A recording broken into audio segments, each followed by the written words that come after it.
welcome to another episode of the Aftershow. Today, we are going to be talking about the one, the only, Dwayne "The Rock" Johnson and his movie that I might have enjoyed called Black Adam. We love him. We love what he's cooking whenever he cooks anything. But listen, we're going to be breaking down the movie. We're going to be diving into all the details. And then we're going to be talking about, of course, what we always talk about, and that is, where does this film leave us? What's the future of this film? What's the future of the Black Adam now franchise that The Rock has already said we're going to have, and the DCEU? You have two choices. You can be the destroyer of this world, or you can be its savior.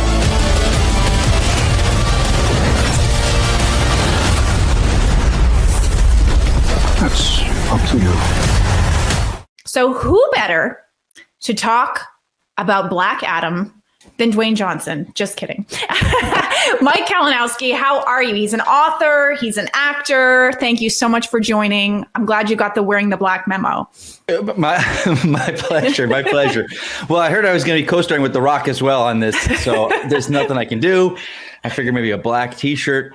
Where's your chain, dude? Where's your chain? I don't have any jewelry. I should have pulled something out of the closet. Thing. I think I would have pulled it off looking more like Mr. T than he looks in his chain there. No man jewelry. That's okay. None. I'm totally on board with that. None. This, of course, was a look from way back when.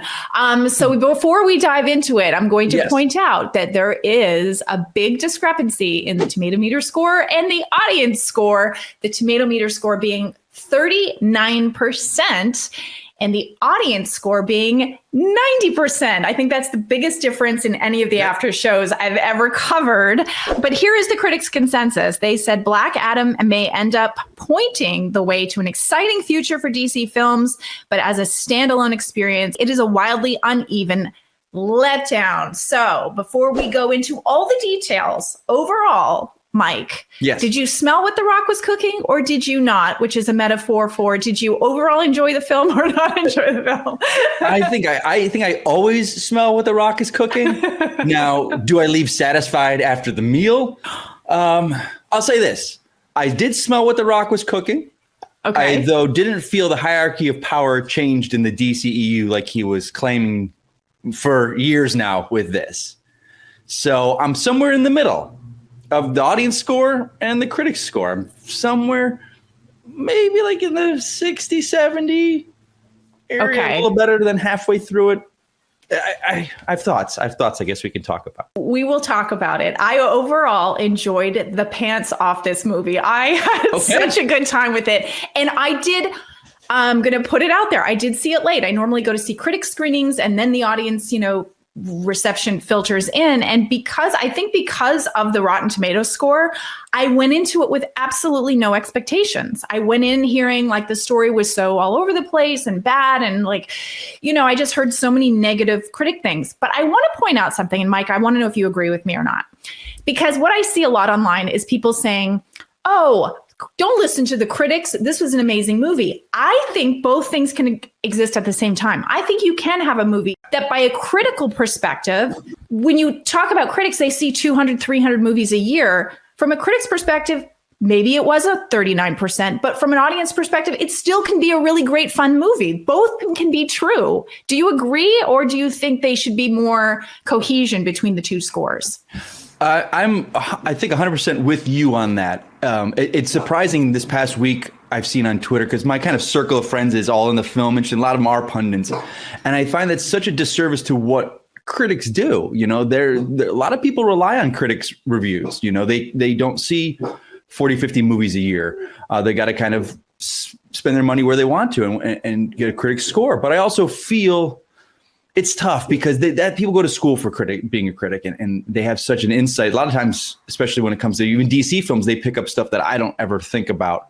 But also there is something to be said about, just going to a movie and enjoying it. Just like you said, you have no expectations going in. And I think that's a problem with these superhero films now. We're getting to the point where if it doesn't connect to 5 stories before it and give us 5 stories beyond it, you're like, wow, the story was lacking. And sometimes you just go in I think I was the same as you. I didn't see a critic screening. I just wanted to go in no expectations. And for me, the character of Black Adam was never a great character, a fan of mine. I was never a big fan of it. So I wasn't like, I've got to see this. I've got to see this. For me, I think it was more the JSA and of course, Pierce Brosnan, knowing what he was attached to this film. So I went in for that. And on that end, I left completely satisfied with Pierce Brosnan and with what of the JSA they gave us. So you're a comic fan. So when you say like you weren't super interested in that character, what about him? Because what I thought was interesting was, and The Rock talked about this, he is so charismatic as a person, but from what I understand, and you can tell me if I'm wrong, the character of Black Adam isn't supposed to be a super charismatic person. He's very sort of inward and sort of brooding. And he definitely did that. But I think we're always expecting The Rock to be The Rock, and he didn't do that. And it felt very contained.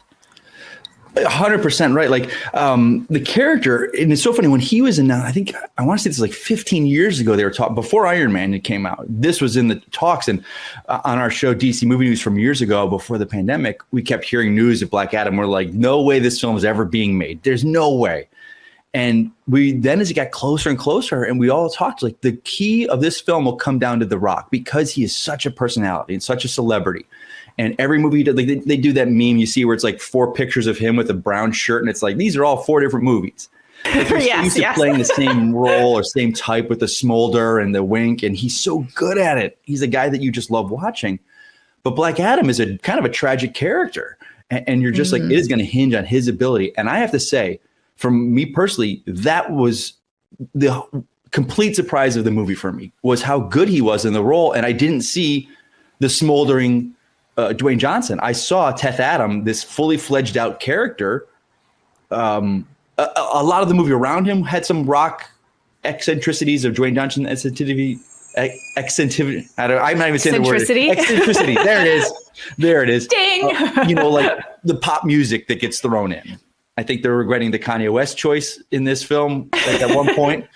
But for him, I thought he did the character complete justice. Yeah, I thought he did too. I did see, I think it was at the very end of the film when he's decided not to rule, but to protect.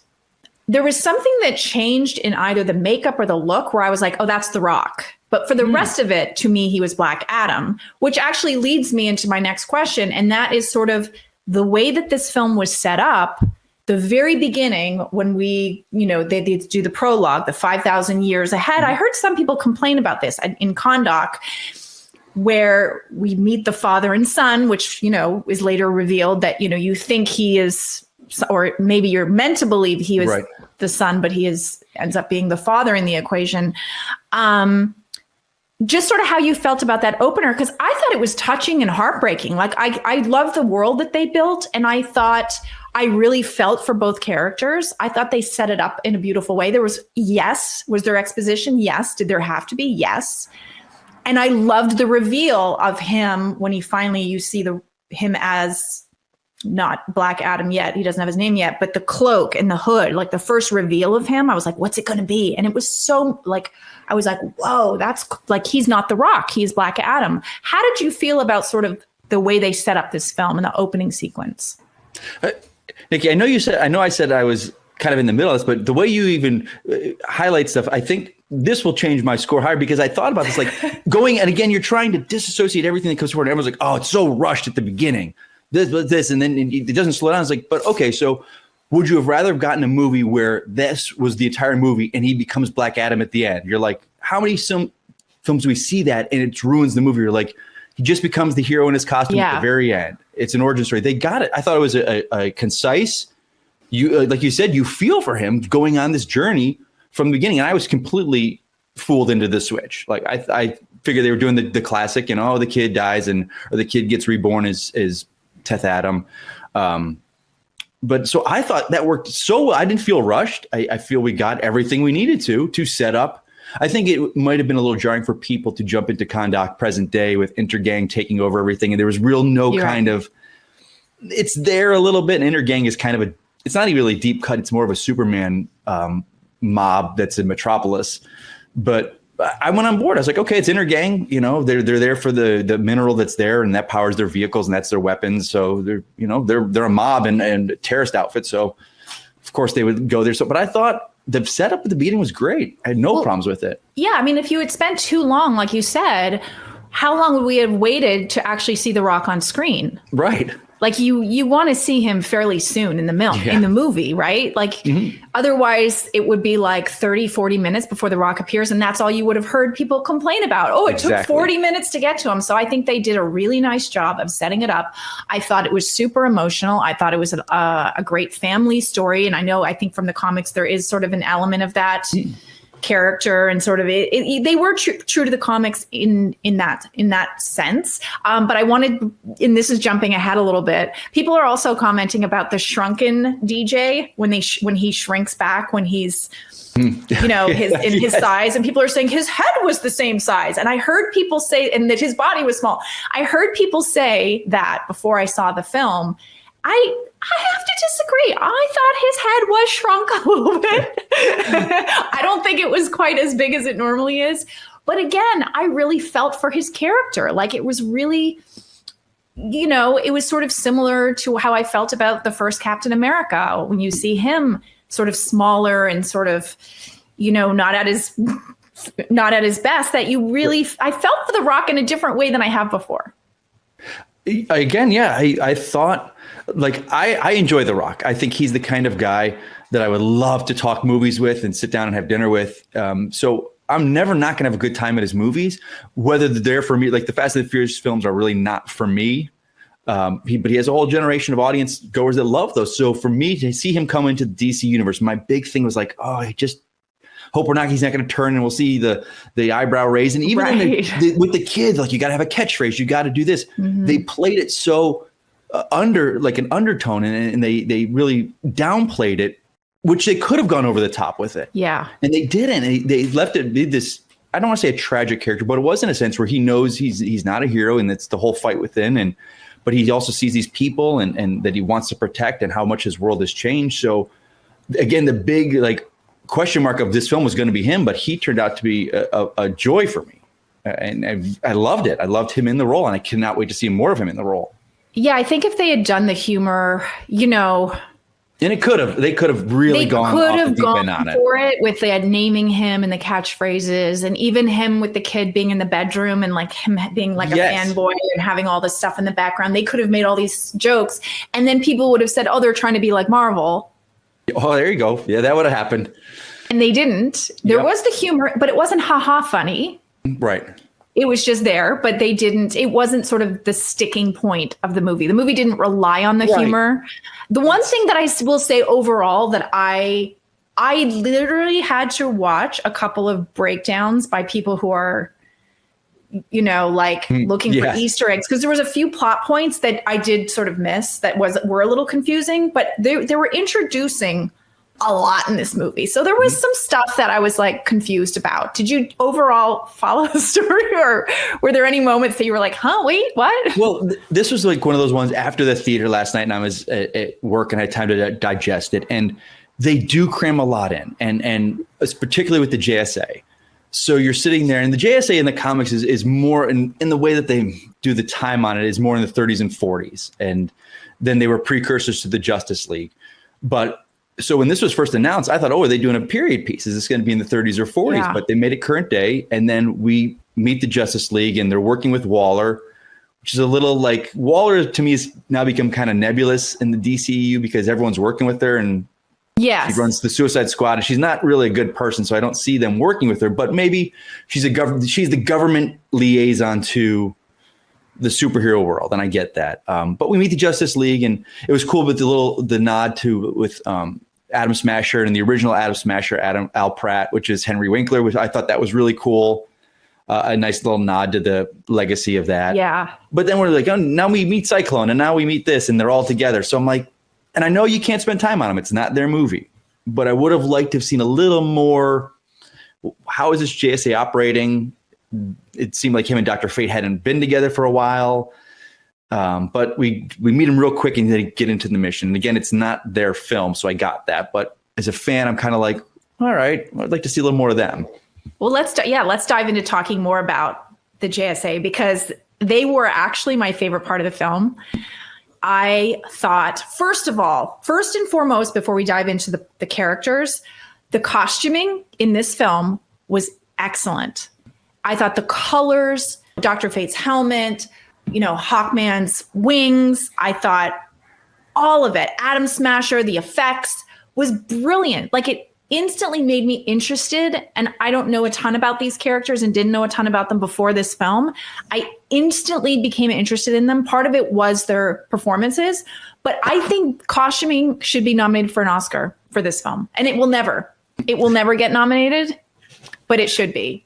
Like, I noticed in the credits, I'll have to look it up. It's two first names. It was like a duo that does these. And I was going to say, I've never seen them before in a film. But the costumes, you're right, they were fantastic. Like, Fate could look a little hokey if you wanted to, but it didn't. I was like, how are they going to do Hawkman? They did it great. Cyclone and Atom Smasher, even Black Adam's costume. So yeah, the costumes were great. I thought their effects work with them. Yes. It was fantastic. I know a lot of people were, when we first saw in a trailer or commercial, they showed Dr. Fate and how they did the kind of thing where it's Pierce Brosnan's face in a helmet and like, oh, it's Iron Man with the heads up. And I'm like, I get the comparison, but they only did that once in the film, which was great. But I thought the costume work was fantastic in this film. And I think that's why a lot of people are coming out of this film saying they want to see a JSA movie. And so 1,000%. If that was the case, they 100% did a great job because they sold them on these characters coming back again. Okay, so let's go through each of them. Well, first of all, I want to ask you, if you got to have a solo movie of one of the four characters from this film, not Black Adam, obviously, but the four JSA characters, whose story would you want to see first? I'm torn because right off the top of my head, it's either Fate or Hawkman. Same. Because Hawkman, and it was interesting with this characterization, Hawkman has such a great character where he's reincarnated over and over. So there's always been different iterations of him. In this one they play the kind of more the angry, act first, think later guy who I'm more partial to. There was a run recently, I believe his name was Robert Vendretti, and Brian Hitch did like a 12-issue great story encompassing his confusing history into 12 issues. He's more of a scholar. He's an archaeologist. So that's the version I like. So going into this, once I saw it wasn't that, I kind of had to adjust. Okay. But Aldous Hodge was great. So to see him, I would love to see him kind of in this story through the ages of discovering his other, Hawk Girl or Hawk Woman is his kind of soulmate. And they're always kind of missing each other in time and their lives, they have to kind of reconnect. And I think that would be a phenomenal story to tell. Did you like the sort of hinted romance between like Atom Smasher and Cyclone? Did you appreciate that? For me, I have to say this, like going in, I knew Aldous Hodge, I knew Pierce Brosnan, of course. So but Noah Centineo, I believe his name. I'm mispronouncing his last name. Is it Centineo? I think it's Centineo. Yeah. So I had no idea who this kid is. And then about 2 years ago, he got cast in everything. He was cast in like a Masters of the Universe movie that never went anywhere. I'm like, who is this kid that now they're throwing in these big things? I was like, I don't know this kid. So the He-Man never came through, and I don't know anything else he's been in. So he, to me, was the great surprise of this film. Like, I would say, of course, Pierce Brosnan would be my favorite, but seeing him and his interactions with all of them, and I know I kind of got into a little argument with my girlfriend about this because I like the him and Cyclone stuff in like they were small scenes. They were just small little character scenes, but they just worked for me. And his kind of naivety and earnestness in his performance, like just when he's walking up with the bucket of chicken, eating it, and Dr. Fate kind of makes disappear. He's like, not now. Like, it's those little moments. He never overplayed it. But this actor won me over as a fan on this role and what he did with so little dialogue. So I agree with you. He reminded me a little bit of when we first saw Chris Pratt in Guardians of the Galaxy, that little bit of a doofiness, that doofy energy that you enjoy him. He's just fun to watch. He doesn't overdo it. He knows how to play the humor. And I don't want to, do I want to call him out? I don't know. I think in Justice League, like the Flash character, they made him do too much. Like you could tell they were probably on set going, more jokes, improvise, do more. And it was too much. Right. Yeah. In this case, nothing was sort of overdone in terms of who he was. I did appreciate the snacking. I mean, that said, of the four, he would be the last one whose origin story I would want to see first. I thought Pierce was amazing. I thought his Dr. Fate was so interesting, but it also makes sense because Doctor Strange is probably my favorite Marvel character. Yeah. So I love the sort of sorcerer aspect of it, the person who's super smart that has a vision. Yeah. But I thought he was, he's just like that character, and that performance could have gone very wrong.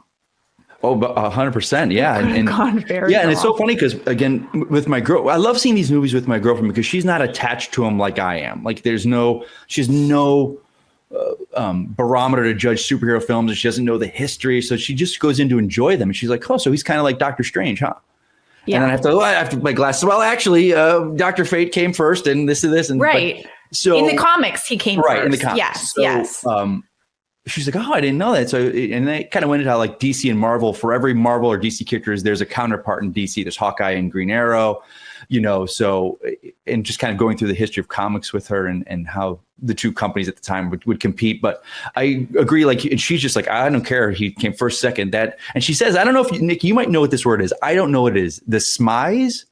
She's like, they've got the smirk, but he's got the smize. And is it a smirk and a smile?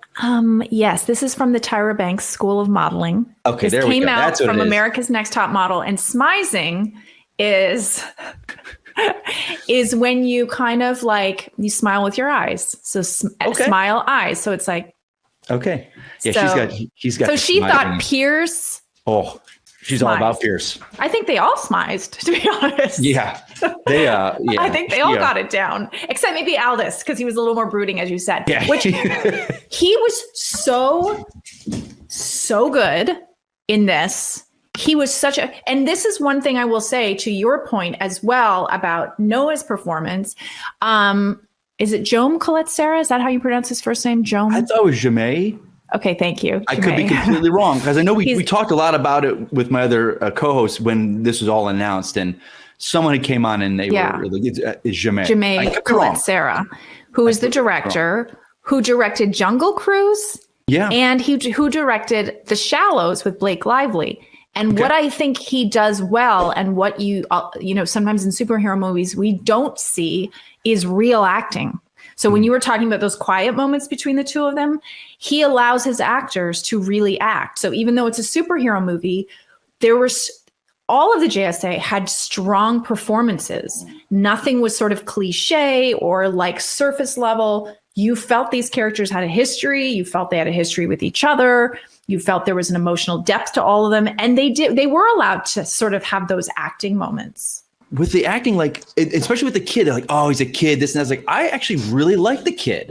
Like, and he wasn't like the overbearing, precocious, look at me, I'm going to be wink cute for the audience. I really enjoyed him. And I'm going to say this because and not many people are talking about it, but the performance for me, I think that was the best overall acting performance of the film was Sarah Shahi. Like, I thought, and maybe she didn't have the flashy role. She wasn't a superhero or anything, but I thought her performance was the foundation for this entire film. And I didn't realize how big a part she was going to have in it. And I thought her acting as this kind of freedom fighter, but a mother, just grounded and brought all the other pieces together as she was kind of like the central hub on that wheel that brought everyone together. So the son, Eamon, the character Eamon, yes. That's who you were talking about with the kid. Yeah. Yeah. Eamon was the kid as far as. I think, like the skateboarding stuff didn't really work and how he kept getting away from the sort of the guard. Yeah. Like, I guess it was okay. It was a little Back to the Future, but, but I actually am going to disagree about Sarah. Okay. Please do. I felt like part of it was that she had so much exposition dialogue. Mm-hmm. It was on her shoulders to explain a lot of the film with her dialogue. And that's a tough gig. I mean, you probably know this as an actor. Those sort of lines, when you're given those lines where you're given, like, it has sort of, you're talking, but it has nothing to do with the story. You're telling the story without acting out the story. Maybe you can speak to that, how hard it is. But I didn't love her character, and I didn't necessarily think some of that side story was necessary. Like towards the end, when the zombies, calling them zombies, happened, and the kid was like getting his people united to fight the zombies. I was like, this looks like it's going to be like they're going to break into a flash mob dance, like in the town square. Like they're all going to do the Thriller. It was a little bit like, I don't know. I don't know if we needed to see them throughout at that point. And then they kept meeting up with the JSA no matter where they were in the city. Like they just ran into them all the time. Like, how did that happen? Like, it just seemed a little contrived. So I don't maybe necessarily think it was her fault, but I didn't love her character. It's tough because, and maybe that's why she's not being as mentioned in all the reviews and all the people talking about the film, because maybe they did have a problem with it.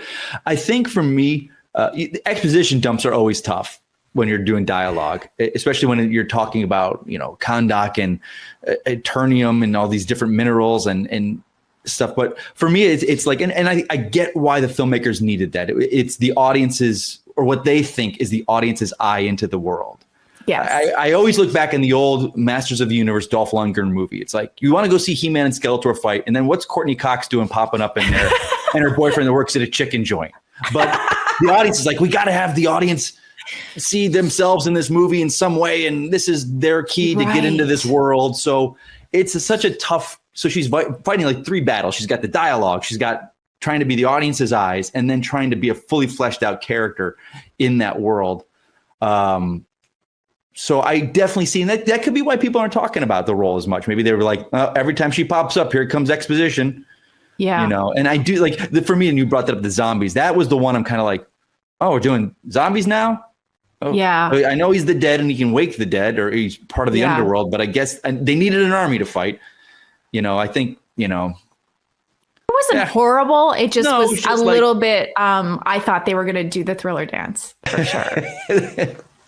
Like, I thought they were all of a sudden all going to be, and then she and the kid were going to be leading it. And they were going to be like dancing their hands in the triangles up doing a Thriller dance. Yeah.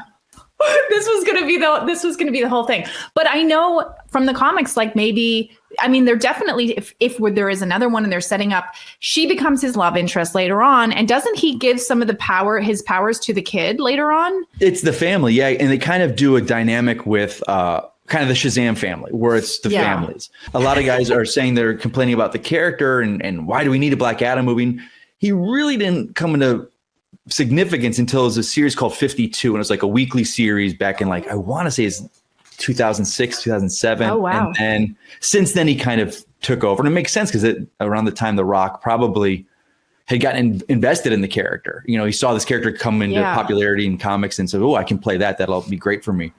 But yeah, I believe she turns into Isis. I could be completely wrong on that. I'm trying to think of, because again, the character was never really something that I gravitated to.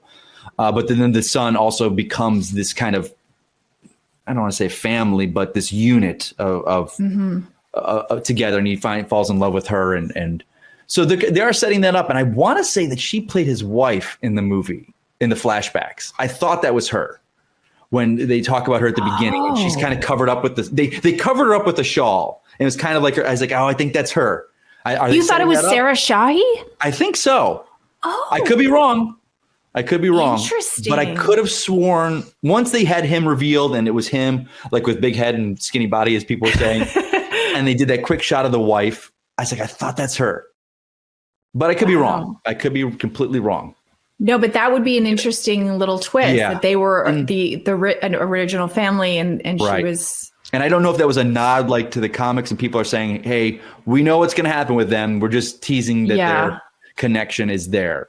Or I could be completely wrong and it's a different actress. I want to give a shout out to Jalen Christian, who played Harut, who was the Rock's son. Yeah. Who I thought did a really nice job. And as well, and I apologize, I'm reading these names, but Mohammed Amer, who played the brother, who was kind of the comic relief. Right. And, there was a little bit of like when they first went into the tomb in the opener, when Sarah's character goes in and he's sitting in the van. And what was the song that was playing?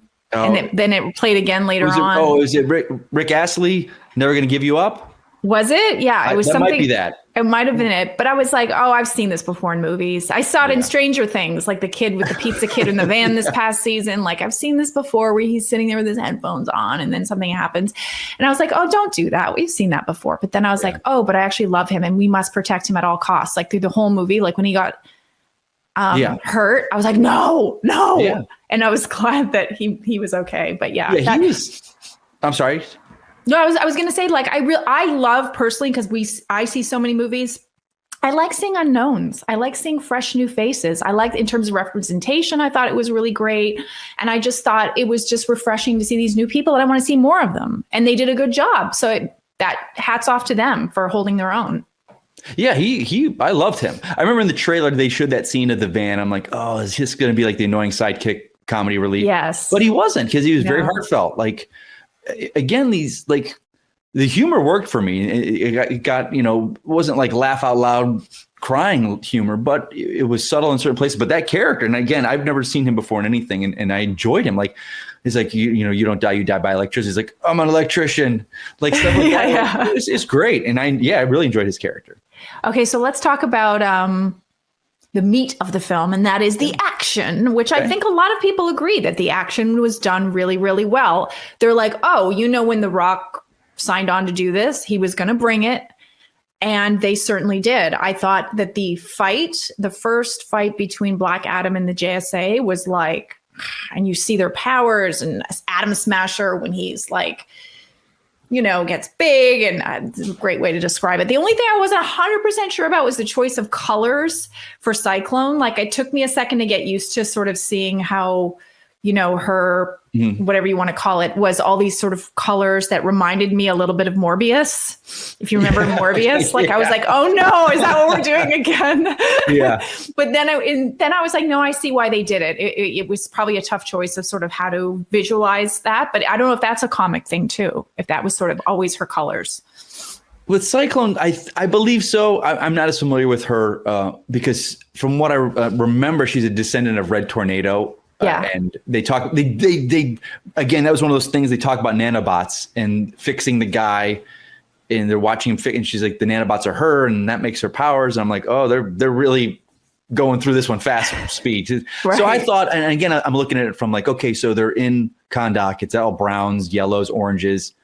They've got fade is yellow. Yes. So you got that in there. Oh yeah. You've got to get some color going. And she brought that green pop with her suit. So yeah, I'm not sure what the colors. I don't know if it's kind of like with her hair and her suit, the green. It's showing like a trailing off of it, so it's like the colors spin.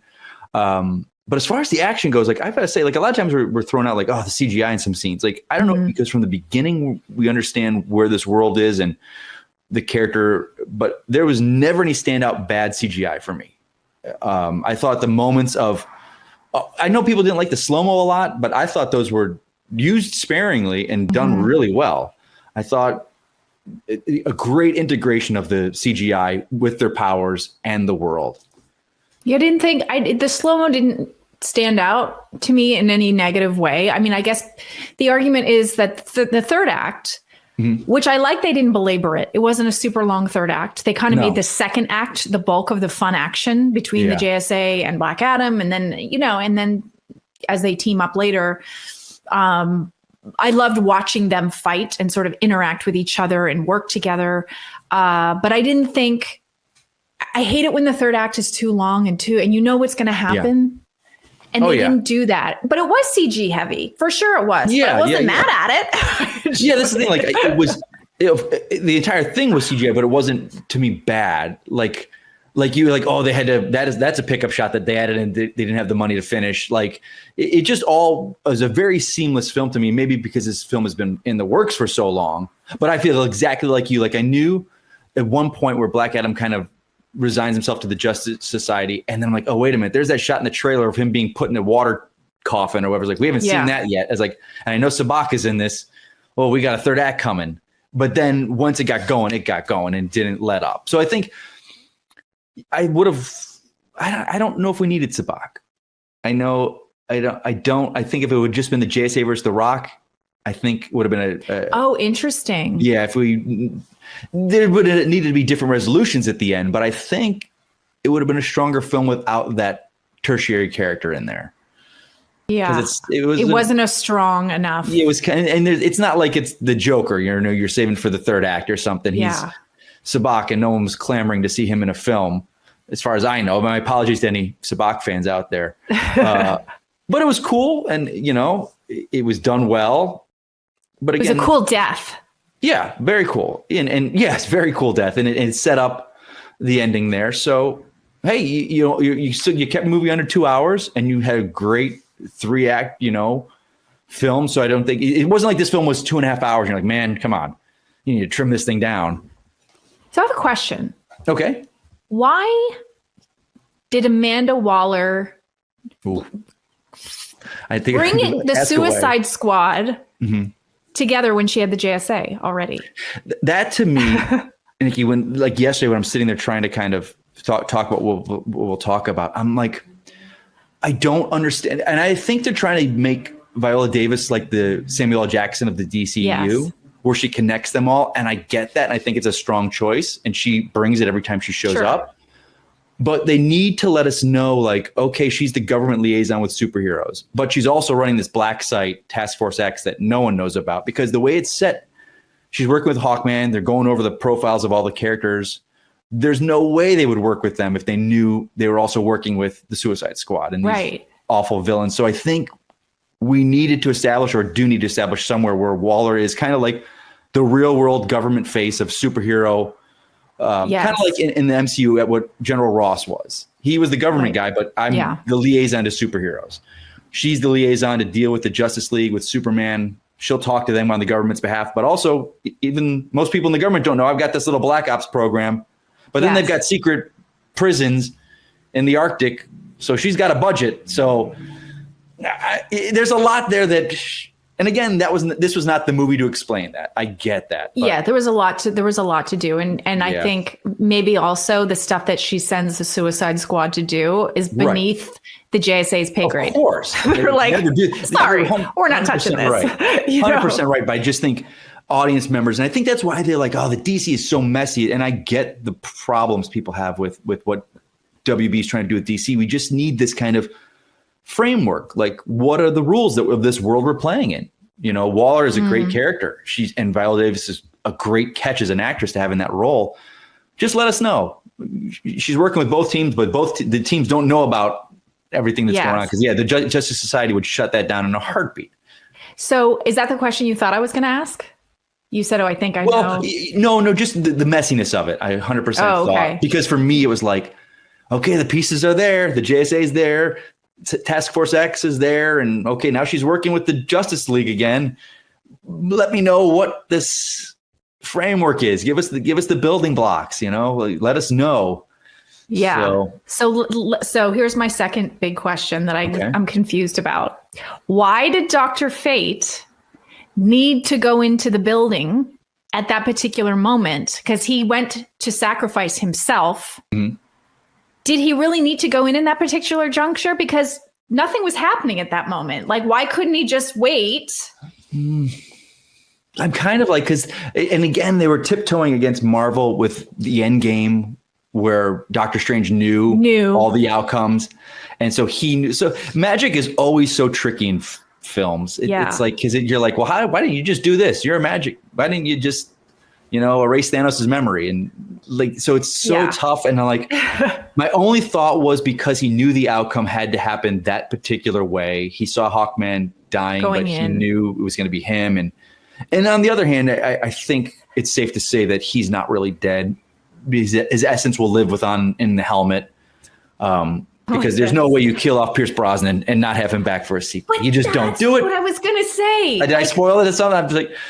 No, I mean, this is a spoiler discussion. Right, but here's my question. Yeah. He's so good in it. He's cool to do more movies. He's not doing Bond right now. He's cool to do it. He's got time. Yep. His career's, he's working a lot, but like, this is a great move. So why did they have to kill him off? Like, did someone just have to die in this? Like, it kind of seemed like, if you're going to kill off a major character in the JSA, earn it, do it down the road. Did it need to happen is my question. Because now if we're going to have him in, well, yes, like you said, anything can happen. There's magic and all these things. But now are we going to have to go back and do a prequel, which I'd be fine with to go back to and do a prequel, but is he going to be a different age? And I don't know. All of that. Nikki, that brings it to the point of it being confusing. Like, okay, are you going to do a prequel? Great. But is that going to confuse everyone with these characters we just met? Like, I'm kind of curious in the thought of the script phase and writing of it, because there's always I don't want to say it always seems like the person of color is the one that dies. Yeah. In these, and like, there's a lot of flack that Andor's getting right now. Yeah. And this last 2 episodes ago, where the 2 great character deaths were people of color, and did they see and go, okay, well, this we know that will be a problem going forward.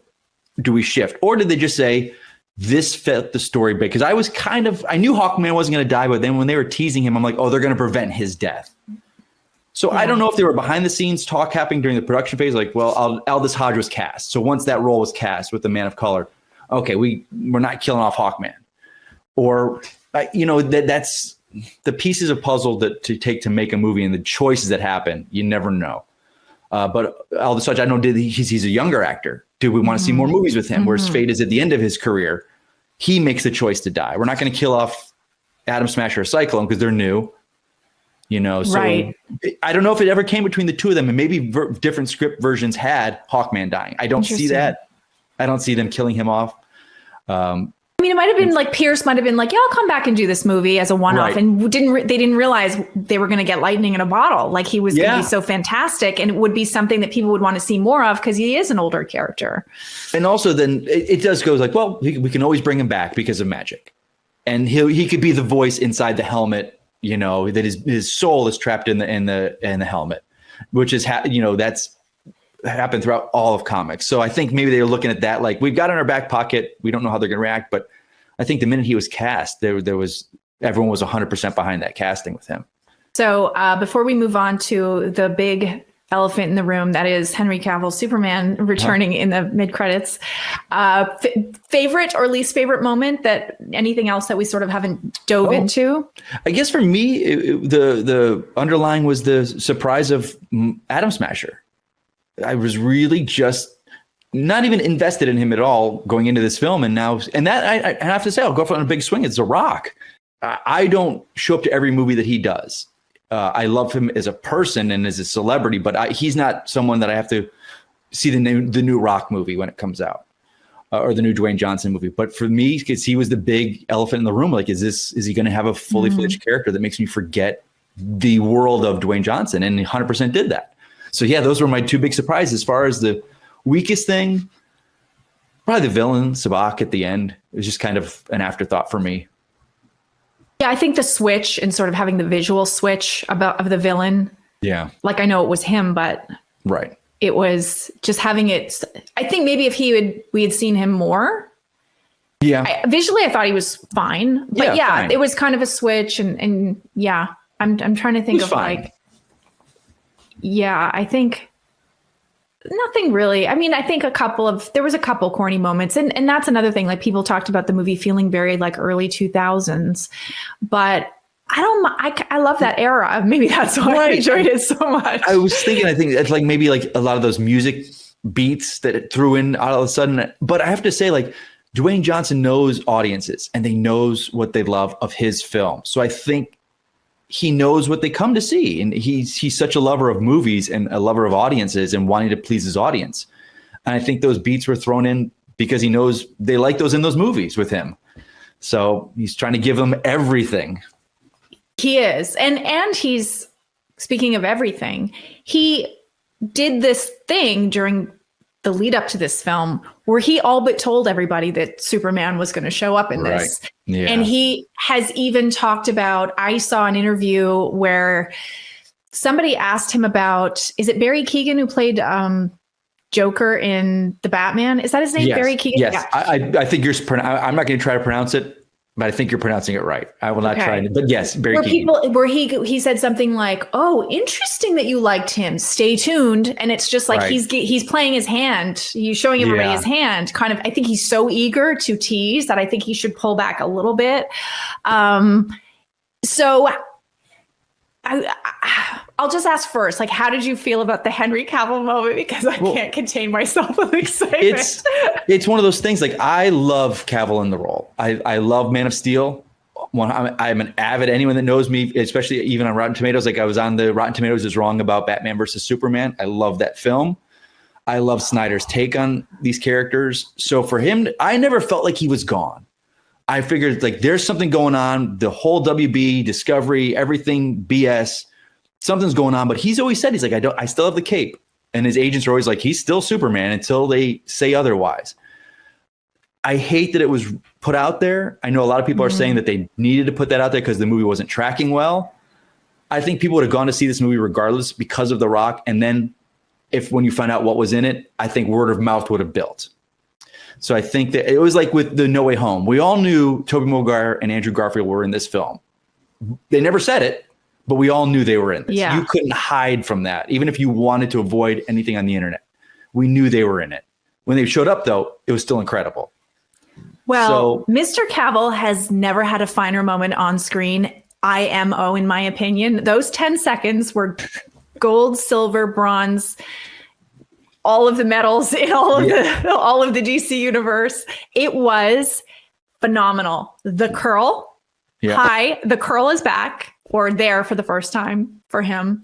He looked amazing. He looked a little older than we've seen him before, as he is. It was been since 2013 since we had a Man of Steel movie, but he looked more like Superman than I've ever seen him look. Like, he looked phenomenal. His cheekiness, the way he delivered the line, I was like, that, sir, is a movie star. That, ladies and gentlemen, is a movie star. Congratulations. Worth the price of admission right there. 100%. Like, I mean, and you know what's coming. They've Amanda Waller drone flies in there. We all know what's coming at this point. But then the John Williams theme kind of, there's a little John Williams, and like I got little goosebumps in it because he's so good in the role. He doesn't get it in. And everyone out there, whether you hate Zack Snyder and his films, or you don't like Henry, or you don't like what they did with the character, everyone wants Henry Cavill for another film. They all like give him Man of Steel 2. Yeah, they want that. So I think The Rock. And now I hear reports they were planning to film that cameo without the head. It was just going to be the body, like they did with Shazam. I'm like, are you out of your mind? You don't do that if you can't get Henry Cavill back. Because I think that was, everyone's like, what's going on with DC, this and that. I think The Rock was kind of like, we got it. We're finally getting there. We're listening to audiences. So I think that is a great feeling to have, to know that Cavill is back. Hopefully they're going to do another movie. We get him a solo film.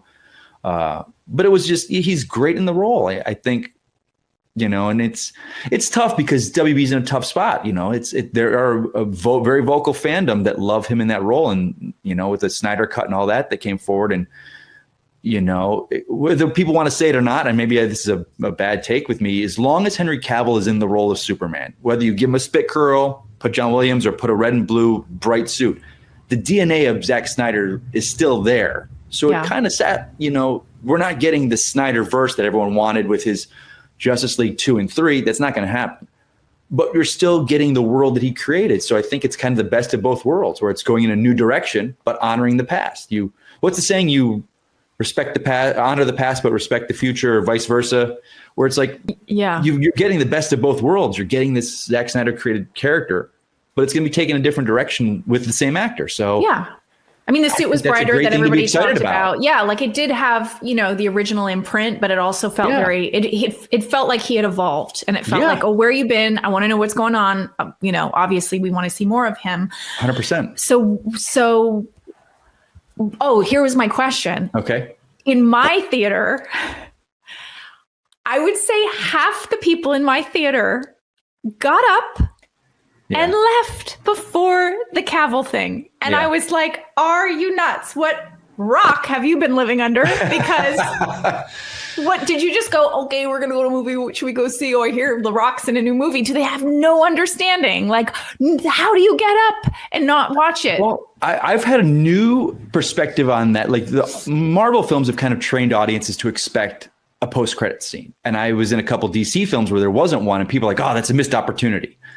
Whereas, and I remember in Black Panther, watching that film, and I'd say over half the audience got up at the end credits, before the post credits, and my friend leaned over, was like, "Yeah, Mike, remember this film is bringing in audiences that have never seen superhero films before. They're finally being represented, so they're not used to an MCU film where we're getting this. So you have to remember that." And so with The Rock, I don't know if his films do a lot of post credits, so could be that half the audiences were just there; they didn't care. And I saw an exit poll. It was a majority of the people were there for the film because it was a Dwayne Johnson film, not because it was a DC film.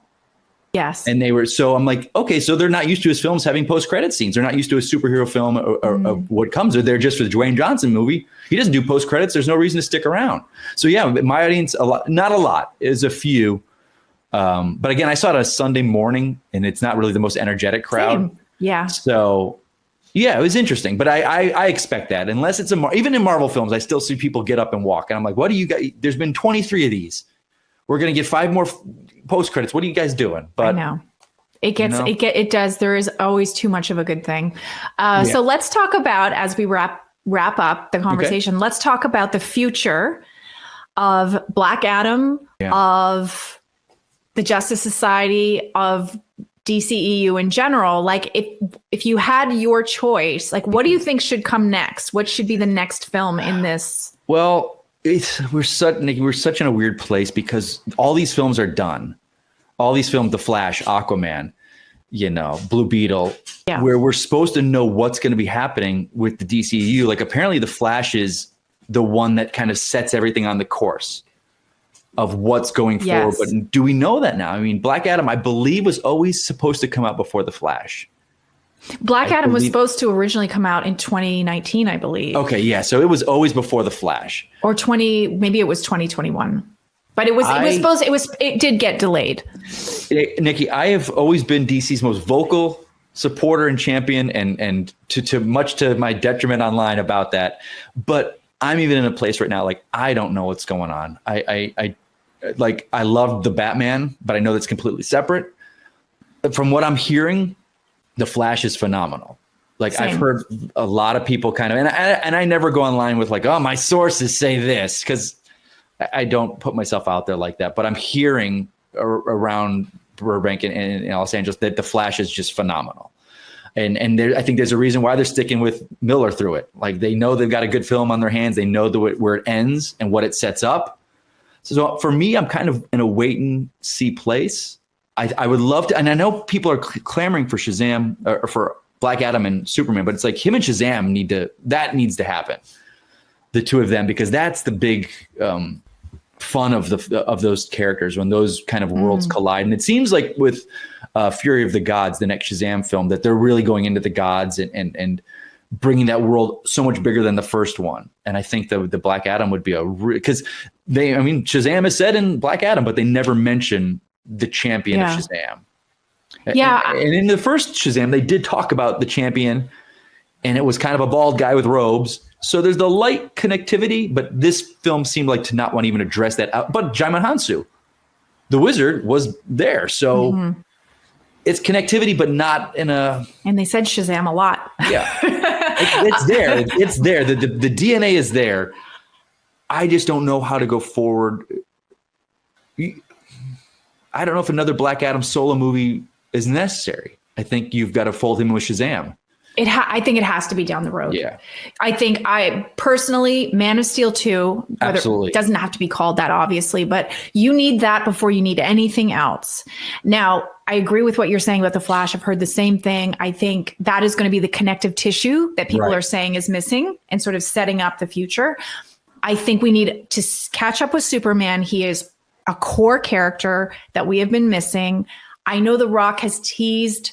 People have asked him about the fight with Shazam versus the fight with Cavill. He wants Black Adam versus Superman because I think he's thinking box office. I think he's thinking like what's going to be best for Dwayne Johnson, which I don't blame him for. Right. But I think in terms of order, I would like to see Superman. Then I'd be fine with seeing Black Adam versus Superman. Then I'd be fine with the Shazam versus Black Adam, but I don't know about another Black Adam movie until I see what else happens. Right. It's so you're 100%, and a Man of Steel 2 would 100% work on its own. Like, just like as the Batman proved. I mean, again, that was disassociated from what we've got going on here, but people want Cavill in the role. I think if it's done well, and you give us a villain that we haven't seen, like a Brainiac or something. I really think the audiences will be there for it. And this world is set up now. Like he said, I think people should feel a little bit better. Like, okay, we've got Cavill back. Now we know who our Superman is in this world. Yeah. Let's go forward from there. Well, I want to thank you for joining. My pleasure. Was Before I let you go, yes. Where does this rank in the DCEU for you? Where does this movie rank? I knew you were going to say that. And because I can't include the Batman in there because that's not really part of this. It's in the middle to the lower somehow. I'll say this, Nikki, and I get a lot of crap for this. I am a huge lover of Wonder Woman 84. So that my ranking when it comes to like my opinion and what I love, it's very different from everybody, but I have such a love for that movie. And I know it's not a great movie, but there's and I love Aquaman. I love Aquaman. Oh, and I would just never said the magic word. I would have never thought in a million years, Nikki, if you said, here's going to be the 5 DC films you can pick, which one do you want to see? Aquaman would have been the last, 100% last. But I just fell in love with that character, the way that they had so much fun making the movie and the way that they said, you know what, we don't know if we're ever going to get a sequel, so we're going to give you everything in this film. So I think time will be kind to me in this film. Right now, it's kind of mid to bottom in the DCU. It's better than Suicide Squad, the first one. Yeah, but again, that for me is more on the characters. The characters were not someone that I'm attached to on any level outside of Fate, really. I mean, people give the DC and the DCU flack, but I have to say, I loved Wonder Woman. I loved Aquaman. Yeah. I loved Man of Steel. I love so many of these films that I would put this one kind of upper mid, I would say, but that's because there was a high bar set from me. But Aquaman, I think Wonder Woman is a better movie, but Aquaman is still my number one. I turn it on over and over. I put it on if I'm going to rewatch a superhero movie and I'm going to have it on while I'm cooking. That's what I'm putting on. That's my favorite. I enjoy the hell out of that. Anyway, love it. Mike, I want to thank you so much for being such an amazing guest and breaking down Black Adam with me, and let people know where they can find you. You find me at all social media at Mike Kalinowski. That's where if you need to talk DC with someone, I'm your guy. Please feel free to reach out. I love talking about this world. And we love talking about this world, and we love chatting with you guys, for you guys. So thank you all for tuning in for this episode of the After Show, and we will see you next time.